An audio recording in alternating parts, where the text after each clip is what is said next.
Poul Steen Rasmussen, det er et år siden, at du tiltrådte som direktør for Genan. Hvad er Genan for en virksomhed i dag?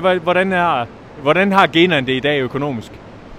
Genan har det godt. Genan er en miljøvirksomhed, verdens største recycler af dæk.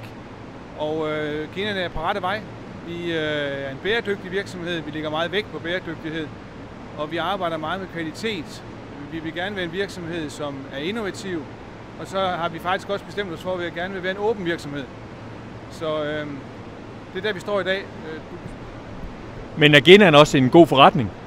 Ja, Genan er en god forretning ud fra en rent driftsmæssig synspunkt. Det er klart, at der er investeret rigtig mange penge i Genan historisk, og derfor så har vi jo en ganske tung balance at arbejde med, men rent driftsmæssigt som en industrivirksomhed, så er det faktisk en god virksomhed, og vi skal nok gøre det til en rigtig god virksomhed.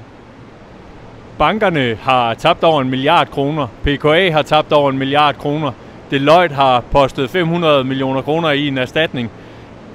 Får de nogensinde de penge tilbage, tror du?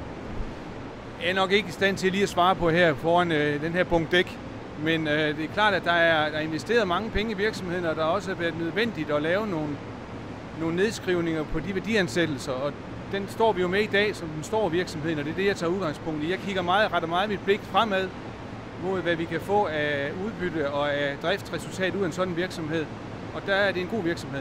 At den så historisk set har været overinvesteret, og man har været nødsaget til at lave nogle ting, som har gjort ondt på dem, der har investeret.